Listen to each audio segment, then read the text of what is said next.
ဒီနေ့ကတော့ KJ ကွန်ချက်ကထုတ်လုပ်တဲ့ဝါဥတုံလေးကိုနှိချက်ပြပေးသွားမှာပဲဖြစ်ပါတယ်ဒီနေ့ချက်ပြမယ့်ဟင်းလေးရာလေးကတော့အိန္ဒိယလူမျိုးတွေစားသုံးလေးရှိတဲ့ပါကျဲတီဆိုတဲ့ဟင်းလေးကိုချက်ပြပေးသွားမှာပဲဖြစ်ပါတယ်ပါကျဲတီချက်မဲ့နေရာမှာပါဝင်မဲ့ပစ္စည်းတွေကတော့ဝါဥတတုံးပဲကြီး30သားခရမ်းညင်သီး9လုံးတန်းတော်ဒီ1တောက်ရုံးလေဒီ2တောက်ပြင်းတော်တိန်နှဲငယ်ဟင်းခတ်မုံဇီယာအယောင်တင်မုံစာမုံရင်းစီကျက်သွန်ဖြူထောင်းကျက်သွန်ဒီထောင်းလုံးဖြစ်ပါတယ်စိတ်ထဲပါမယ်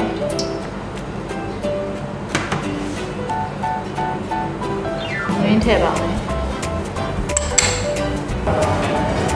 ကျက်သွန်ဒီရင်ထဲပါမယ်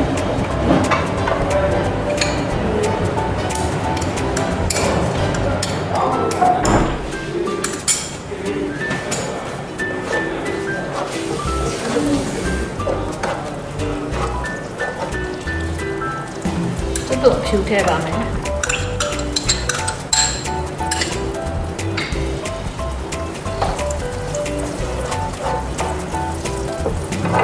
ပြင်းတော့တင်ရွက်ထည့်ပါမယ်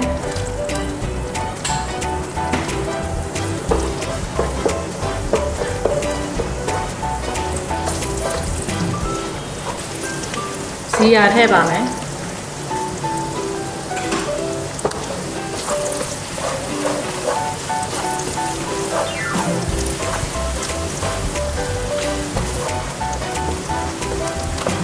တုံပြူနေနိုးလာပြီဆိုရင်ရောင်တင်မုတ်လေးထည့်ပါမယ်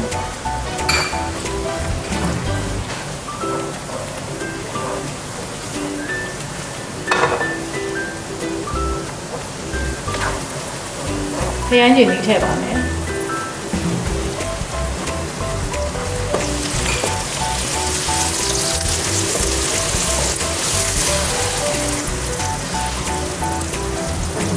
ရေနှဲငယ်ထည့်ပြီးအုပ်ထားပါမယ်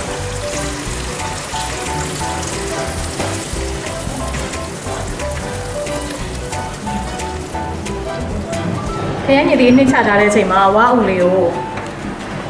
စားနှဲငယ်နှိမ့်ခတ်မို့နှဲငယ်နဲ့နေထားပါမယ်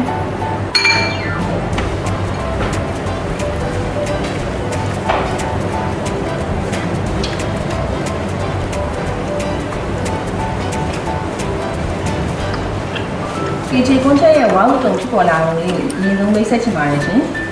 KNL Group of Family ရဲ့ကံဒီပတ်တစ်ခုဖြစ်တဲ့ရွှေနေုံကုမ္ပဏီကနေပြီးတော့ဝါဥအမုံလေးတွေကိုထုတ်လုပ်နေပါတယ်ရှင်။ဝါဥအမုံလေးရဲ့ကုန်ကျန်းတွေကိုတော့ငါပြည်လင်းချင်းပြည်နယ်မွန်ပြည်နယ်မြင်းမိုင်ပြည်သာကြီးဒီမှာကုန်ကျန်းတွေဝယ်ရရှိပါတယ်။ဝါဥအမုံထုတ်လုပ်တာကိုတော့ပခုတ်ကူမျိုးနဲ့မလညာမျိုးမှာစက်ရုံကြီးဆောက်ပြီးတော့ထုတ်လုပ်ရရှိပါတယ်ရှင်။ရွှေနေုံကုမ္ပဏီဟာ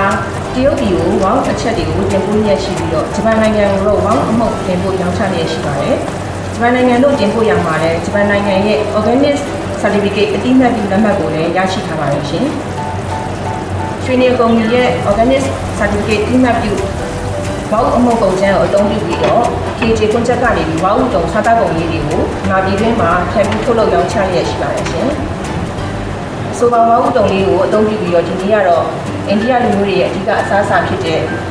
ဘာချက်ကြီးဆိုတဲ့ဟင်းရလေးကိုချက်ပြုတ်ပြနေတာဖြစ်ပါတယ်ရှင်။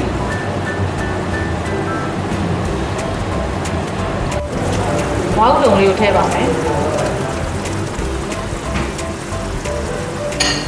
ဒီနေ့ချက်နေတော့မှာပဲအနက်မွေးတယ်နော်ဟုတ်တယ်ညီမအရန်မွေးတယ်ဝါဥလေးကိုအရင်ဆုံးစားနဲ့ဟင်းခတ်မုံနဲ့အရင်ဆုံးနေထားလို့ရှိရင်အရသာလေးကိုဝင်ပြီးတော့အေးအေးတုံတုံလေးနဲ့အရန်စားလို့ကောင်းတယ်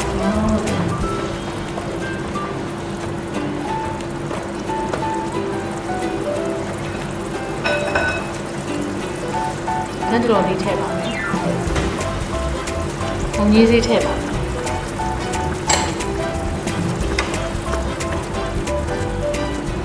ဝါဥတုံလေးကိုသဘာဝအင်းနိုင်လေးနဲ့လုပ်ပြီးချက်တော့ခါရနဲ့ပြေသွားတာပြေသွားတယ်။တက်တက်လို့သမားတွေအတွက်လည်းရမ်းအဆင်ပြေတယ်။ဝိချနေတဲ့လူတွေအတွက်လည်းစားလို့လည်းကောင်းဝိတ်လည်းကျသေးတာပေါ့နော်။အဲ့အတွက်ကိုအဆင်ပြေတယ်။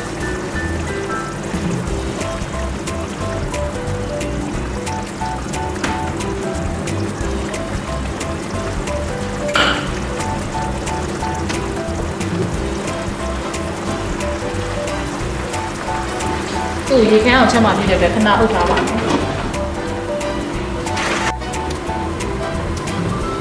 ညီမတို့သိထားတာလေဝါကတဘာဝအမြင်နဲ့ပေါ်ကျသွားတဲ့အတွက်လူတွေရဲ့ခန္ဓာကိုယ်ကအစိတ်တောက်ပြီးတဲ့အစီတွေကိုထုတ်ပြီးတယ်လို့အာနိသင်ရှိတယ်လို့သိထားရတယ်ရှင် ဟုတ်တယ်ညီမ နောက်ထပ်ဘာတွေရောဆေးဘက်ဝင်အာနိသင်တွေဘာတွေရောရှိနေလဲဖြစ်ရှင် သူကအစာချေစနစ်ကိုလည်းကောင်းမှုစေတယ်ညီမဝါဟုတ်ပါလေဒီချက်များစွာပါဝင်တဲ့အတွက်ကစီချက်ပါဝင်မှုလည်းအလွန်နေပါတော့လေကိုလေးချိန်ချော့ချရခြင်းကိုလည်းများစွာချော့ချတဲ့လူတွေအတွက်များစွာအထောက်အကူပြုနိုင်တယ်ပေါ့နော် ဟုတ်ကဲ့ သွေးတဲ့ပတ်မှုလည်းကောင်းမှုစေတယ်နှလုံးသွေးကြောကိုလည်းတန့်စင်ပေးတယ်ဗီတာမင်စီကျွဲဝါးစွာပါဝင်တဲ့အတွက်ရွံတိုင်ငယ်အိုမင်းရွံမှုလည်းတင်းသွေးစေတယ်ညီမ ဟုတ်ကဲ့နောက်ဝါကအပြင်ချက်လည်းပါတဲ့အတွက်ဝင်းချုပ်တဲ့လူတွေအတွက်ဆိုရင်ဒီကစားတဲ့အဆောင်အစာတွေဖြစ်တယ် ဟုတ်တာပေါ့ညီမသူကသွေးရင်းတကြားတဲ့ကိုလည်းသူကထိန်းညှိပေးတဲ့နေရာမှာအဓိကပါဝင်နေပေါ့နော် ဟုတ်ကဲ့ စီချိုသွေးချိုယောဂတဲ့များကိုလည်းကာကွယ်ပေးစီချိုသွေးချိုယောဂများကိုလည်းသူကကာကွယ်ပေးတယ်ပေါ့ဘာလို့စားတဲ့အတွက် ဟုတ်ကဲ့နောက်တစ်ခုသိထားတာလေဝါကထိခိုက်ဒဏ်ရာတွေအနာကျက်ဉာဏ်စီနဲ့လက်သက်ပြီးလည်းရှိတယ်လို့ကြားတယ် ဟုတ်ပါတယ် အဲ့ဆိုရင်တော့ဒီဘောင်းခင်းရတွေကအေရှင်မတွေရဲ့ခင်းရတွေမှာဒေးစင်ကောင်းတဲ့ခင်းရတွေပဲဖြစ်တာ ဟုတ်တာပေါ့ညီမနေ့စဉ်စားသုံးတဲ့အိမ်နေရာလေးတစ်ခုပေါ့နော်သူ့ကိုမျိုးမျိုးချက်စားလို့ရပါတယ်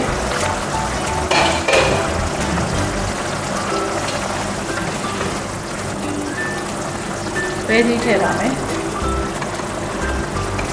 အသီးနှံနေတင်ကဲလေးပါပါတော့အခါနဲ့တက်ပူပါတော့နော် ခါရဲအစုံပါရတဲ့အရန်ဟိုအဆင်ပြေတဲ့ဟင်းနေရာလေးတော့ကပေါ့နော် ဟုတ်ကဲ့ဒီနှံလေးကအရန်မွေးနေ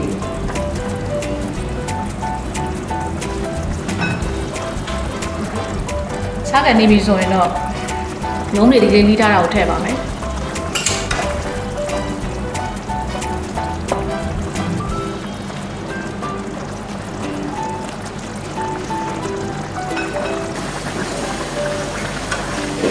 ရုံးမတွေဒီနူးလာပြီဆိုရင်တော့အာဟာရလည်းပြေးသွားတယ်ဝါဥပါစေဒီခင်းလေးတစ်ခွက်ရပြီပေါ့